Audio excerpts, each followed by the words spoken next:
Yeah, I really hope you hire Pete Carroll. I really do. I mean, I know we talked about Shane Waldron a while back and wasn't really a big fan, but I think Pete Carroll would be unbelievable for you guys down there. He is one of the best culture builders, and I'm not even just talking about football. Honestly, guys, he's one of the best culture builders in any organization, football, business, education, whatever, team building.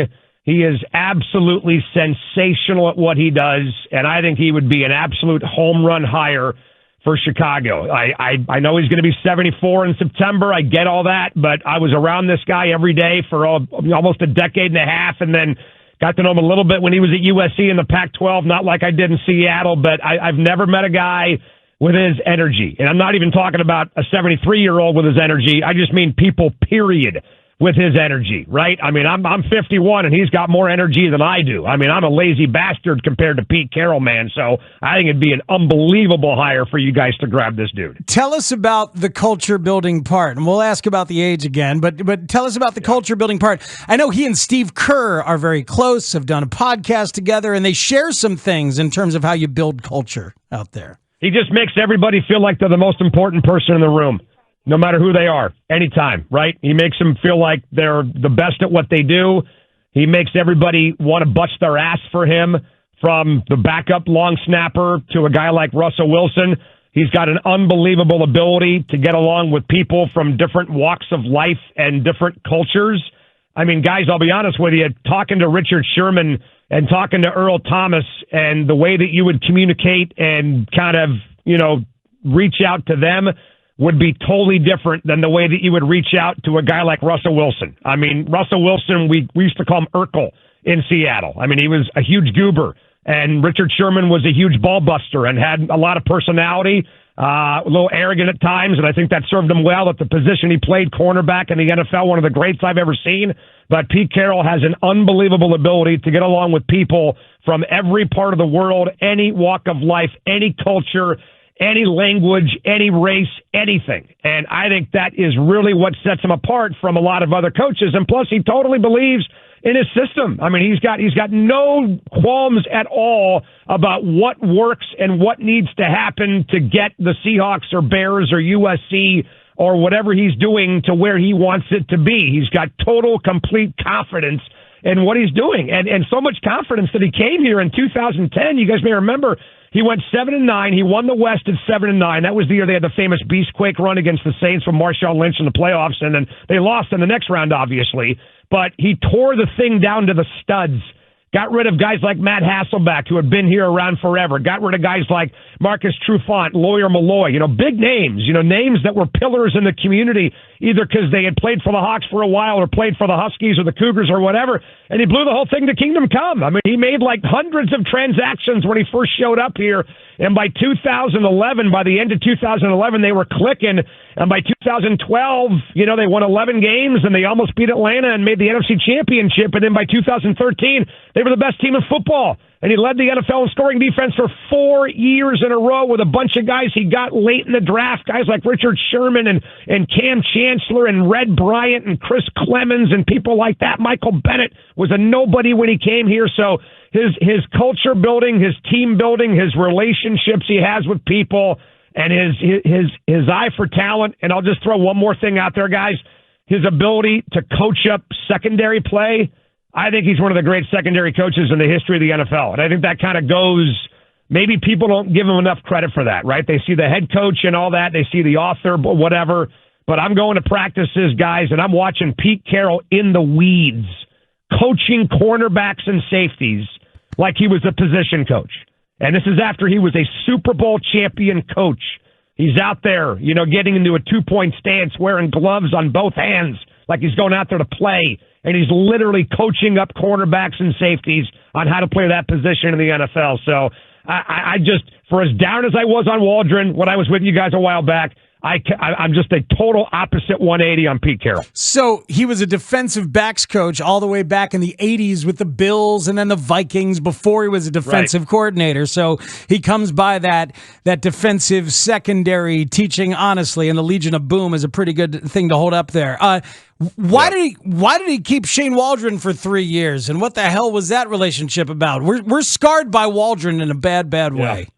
Well, you should be. I don't blame you. I mean, we had the same problem in Seattle. And by the way, the ghost of Shane Waldron is still hanging around because the Hawks just fired another offensive coordinator in Ryan Grubb, and now they're going to have their fourth offensive coordinator in 6 years. So John Schneider just can't get it right. The biggest problem with the Hawks is the offensive line, but we're not talking about that right now, obviously. But I think the reason why he hired Shane Waldron was simple, because he wanted somebody who could show up and give them a little bit of an injection of youth and take this offense to the next level, because he was still kind of living in the past offensively.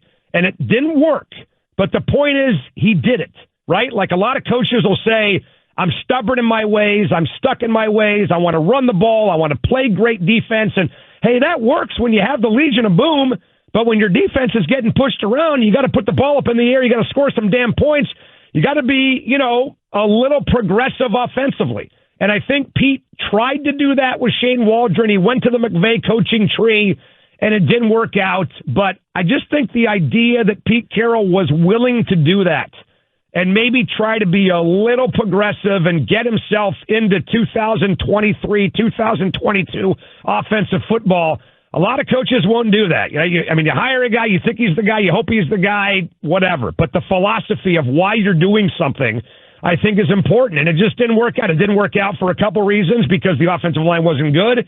I think Shane Waldron has the personality of this microphone I'm talking into right now. You guys saw that when he showed up there, obviously. Now you know what I'm talking about. And on top of that, he had a quarterback in Russell Wilson who was he was too big for his britches. He was set in his ways. He became a diva, and it just didn't work. If Pete Carroll were to go to Chicago and work with a guy like Caleb Williams, who I think is a bit of a diva himself, by the way, but he's young enough, I think, to still be influenced by a guy like Pete Carroll. And that's the thing for me that would really excite me.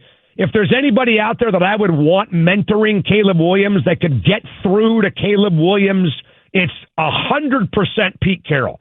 If he can't do it, then nobody can. Trust me. Well, and there's also the USC connection, which is good. I'd love to go back to the development of Russell Wilson. How did Pete go about that? I mean, it's made easier because you have that defense, but how did he go from making that decision to make him the starter and having him, until recently, having a Hall of Fame trajectory as a career? Was a playmaker. I mean, Matt Flynn wasn't a playmaker. Matt Flynn was a pocket passer. Russell Wilson was a playmaker. And Russell Wilson came in here. I'll never forget. It was the preseason game in 2012 against Kansas City when he put on a show at Arrowhead Stadium, and all of us said, oh, man, this guy's got a shot to win this job. But here's the difference, though, guys. When they brought in Russell Wilson, he was the last piece of the pie. Because, remember, Caleb is the number one pick in the draft. Russell Wilson was the 75th pick in the draft. He was a third rounder. Like, they're not drafting Russell Wilson thinking, oh, man, we're going to build the entire franchise around him. They brought Russell Wilson in here, and they already had everything else done. The defense was set. They had Marshawn Lynch. They had Michael Robinson. They had Doug Baldwin. They had Golden Tate. They had Zach Miller, Sidney Rice, Russell Okung, Max Unger. They had the offensive line.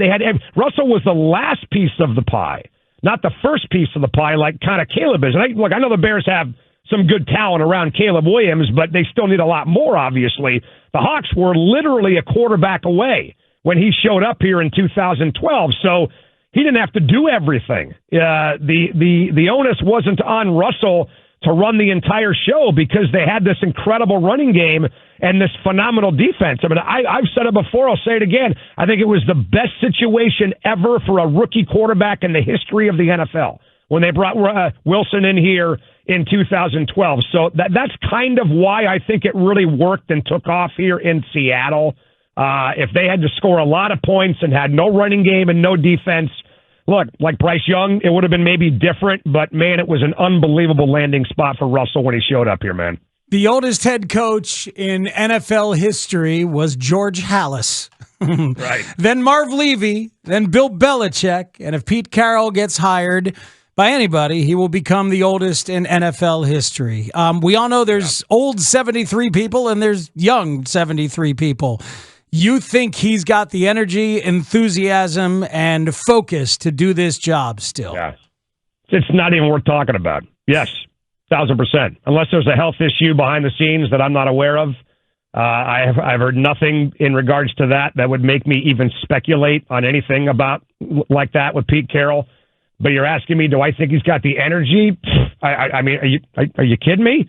Now, like, that's the last of your concerns. That is the absolute last thing that anybody should be concerned about when they're talking to a guy like Pete Carroll, is whether or not he's got the energy to do this job. I mean, let me ask you a question. When you're 73 years old, you just got fired by the Seattle Seahawks. I think most people in that situation would just go back home, go to Arizona, go to Palm Desert, play golf, go on the speaking circuit a couple times a year, whatever. Pete Carroll decides to go back to school and start teaching class at USC and putting up with a bunch of 21-year-olds. I mean, that's not what 73-year-old people want to do with their life, man. They want to go home and they want to retire. They want to play with their babies and hang out with their kids and all that and enjoy the rest of their life. He's got a place, I think he's got a place on Maui, by the way, that he likes to go to a lot. So the fact that Pete Carroll instantly, didn't even take a year off, instantly went to USC and agreed to start teaching classes down there shows you how much energy this guy's got. He stays home, he'll be bouncing through the frickin' ceiling, man. Yes, he's got the energy to do it, without doubt. Not even a concern for me at all. Okay, well, we appreciate you. By the way, ask me what my concerns are about Pete Carroll. What are your concerns about Pete Carroll? He was just fired, by the way. I don't have any concerns about Pete Carroll. All right, so wait. I don't have any. So why did he get fired? Because things just happen. Because he was here for 15 years, man. It could be the Lovie Smith quarterback thing, right? What's that? We had a similar thing here with Lovie Smith where he got fired after being 10-6. And it's like, well, it's just time. It's just time. The time stamp. It's just time, man. It's just, someone like Mike Holmgren, for example, right? Great coach, phenomenal coach, maybe a Hall of Famer. He won 4 games his last year in Seattle. It was just time to go. It was time for him to do something different. Time for him to move on. Time for the franchise to do something different. But I think he might even be more energized now than he was when he left Seattle, because I think he wants to prove it again. Look, doing it in college, doing it in the NFL, but now he's got a chance to do something that really nobody has ever done. Barry Switzer didn't do it again. Jimmy Johnson didn't do it again. I mean, I guess we can talk about Dick Vermeil doing it at UCLA and then Philadelphia and then the Rams if you want, but to do it with a second team in the NFL after everything he did here in Seattle and everything he did at USC, he's probably going to be a Hall of Fame coach no matter what. I think that motivates him big time. And I'm going to tell you right now, if you can get Pete Carroll to be your head coach of the Bears, get him.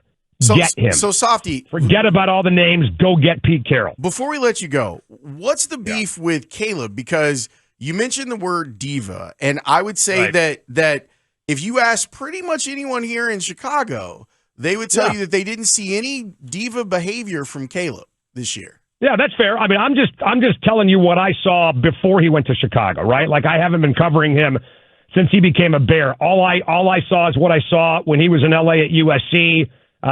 Places like Media Day, for example, I saw a guy that had an entourage hanging around him when he was, going through Radio Row. I saw a guy that just had that kind of affect. I saw a guy that jumped into his mom's arms and started crying after they lost to UW in LA last year. I saw a guy that made the same kind of motions on the bench at Chicago a year ago. It didn't look right to me. Things like that, right? So I'm just giving you my perspective on that from a guy that kind of covered him when he was in college, and I know a few people in L.A., but I'm not versed on what's happening now in Chicago because I'm not there the way you guys are. So I have no idea how he's been since he went to Chicago, but I do know this, that if there is any issue with Caleb Williams taking direction, and I'm not saying there is right now, but let's just live in a world for a second where there is an issue with Caleb Williams respecting his peers and his authority and coaches and being coached and taking coaching and taking direction. If that's a problem at all, it stops being a problem the day Pete Carroll walks into that office. I think that's guaranteed. I think that's a fair answer. I think what we had here with Waldron was a compatibility issue, to take the words from Ryan Poles. That's the palatable way to say it. They kissed his ass. They kissed his ass, and he took it. And then when Thomas Brown started lighting him up and going after him with conversation and being aggressive, he took that just fine. So it's like you need to coach some of these kids hard, and that does include Caleb, and we've seen him respond very, very well to that and be tough as hell. All right, Softy, not Frosty. Thank you so much for everything. Appreciate the Pete Carroll thoughts, and we'll let you know if they get him. Go do your show. Hey, look, I feel sorry for you, Frosty. I'm actually excited for you guys. Seriously, I swear to God, like I couldn't give a damn about Bears football. I've been in Seattle for 51 years. Bears football, Bulls basketball, Blackhawks hockey, whatever. I just couldn't care less. I would be really thrilled for you guys if you got Pete Carroll. I'll just end it with that. All right, thanks, Softy. We appreciate it. Enjoy your show today. Thank you, sir. That's Dave Softy Mahler. It sure is. He's kind of playing the hits on Caleb. Yeah. I'm glad that he At least admitted to being out of town stupid. It admits that he hasn't watched the year. But at the same time, though, Lawrence, we've talked about Caleb needing the firmer hand. So that I think doesn't make him a diva. It doesn't make him a diva. I think it's a semantics. It's a semantics thing.